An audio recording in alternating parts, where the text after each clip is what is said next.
Hello, good morning friend.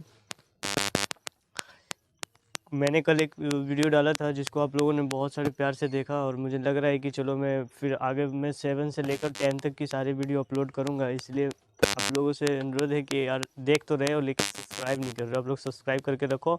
मैं 7 से लेकर 10 तक की सारी वीडियो अपलोड करेंगे। आज साइंस का कुछ क्लास 10 का हम लोग जो वो आवासीय किसे कहते हैं उसके 3 कार्य को लिखिए और धमनी और सिरे में अंतर स्पष्ट कीजिए। हम कुछ 10 का जो इस बार का एग्ज़ाम होने वाला है उसके बेसिस पे हम लोग कुछ क्वेश्चन पढ़ रहे हैं जो एग्ज़ाम के लिए इम्पोर्टेंट होगा। वीवीआई क्वेश्चन है। पहला क्वेश्चन हमारा है, क्या आवासीय किसे कहते हैं उसके 3 प्रमुख कार्य को लिखिए। आमाशय अदर गुहा में अनुप्रस्थ अवस्था में स्थित एक मशक के समान रचना है। यह आहार नाल का सबसे चौड़ा भाग है। ये क्या है? आहार नाल का सबसे चौड़ा भाग है जिसकी लंबाई लगभग 24 सेंटीमीटर होती है तथा चौड़ाई 10 सेंटीमीटर होती है। अब इसका कार्य देखो, उसने पूछा है क्वेश्चन में कि उसके 3 प्रमुख कार्य को भी लिखिए। तो इसका जो कार्य है, पहला कार्य है भोजन का संग्रह, दूसरा कार्य है भोजन को पतला लेई जैसा बनाना और तीसरा कार्य है भोजन का पाचन। अब है दूसरा क्वेश्चन कि धमनी और सिरे में अंतर स्पष्ट कीजिए। तो अब है दूसरा क्वेश्चन कि धमनी और सिरे में अंतर स्पष्ट कीजिए। तो धमनी और एक तरफ मैंने क्या लिख लिया? सिरा लिख लिया। एक तरफ धमनी और एक तरफ सिरा।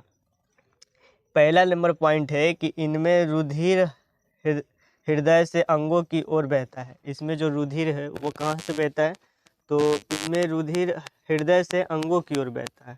और इसमें सिरा में क्या होता है कि इनमें रुधिर अंगों से हृदय की ओर बहता है ना। इसमें क्या होता है? रुधिर अंगों से हृदय की ओर बहता है। अब इसका दूसरा नंबर पॉइंट है कि ये खोखले होने पर भी नहीं चिपकती है। मतलब ये जो है वो खोखले होने पर भी नहीं चिपकती। ये खोखले होने पर भी पिचक जाती है ना। ये खोखले होने पर नहीं पिचकती है और ये खोखले होने पर क्या होती है? पिचक जाती है। यानी कि सिरा जो है ये खोखले होने पर पिचक जाती है। और ये इसका तीसरा पॉइंट है, इनमें कपाट नहीं होते है ना। रुधिर इनमें कपाट नहीं होते हैं, लेकिन इनमें स्थान पर कपाट होते हैं जो रुधिर को उल्टी दिशाओं में बहने से रोकते हैं, है ना।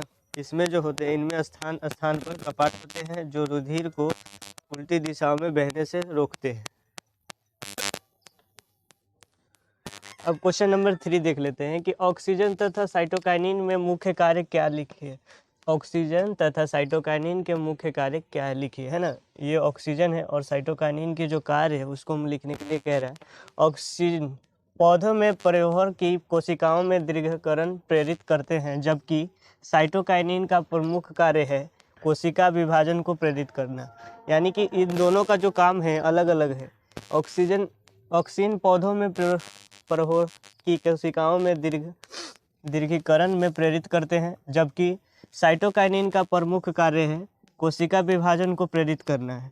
मनुष्य में उपाचायी रोग विकार का संक्षेप में वर्णन कीजिए। मनुष्य में उपाचायी रोग विकार का संक्षेप में वर्णन कीजिए, है ना। ये भी क्वेश्चन बहुत इंपॉर्टेंट है। इस रोग में रुधिर शर्करा का ग्लूकोजन में परिवर्तन नहीं हो पाता है, जिससे रुधिर में शर्करा की मात्रा में वृद्धि होती है। यह रोग शरीर में इंसुलिन निर्माण के कमी होने पर होता है ना। अब कृषि से संबंधित एक क्वेश्चन है जो कि कृषि में पादप हार्मोन्स की भूमिका पर संक्षिप्त टिप्पणी लिखिए, है ना। ये जो क्वेश्चन है ये भी क्वेश्चन एग्जाम में बहुत बार पूछा गया है। आजकल कृषि क्षेत्र में ऑक्सीजन, जिबरेलिन्स, साइटोकाइनिन्स और हार्मोन्स का व्यापक उपयोग हो रहा है ना। वास्तव में सही बात है कि आजकल जो है कृषि क्षेत्र में ऑक्सीजन, जिबरेलिन्स, साइटोकाइनिन्स और हार्मोन्स का जो है व्यापक रूप से उपयोग हो रहा है।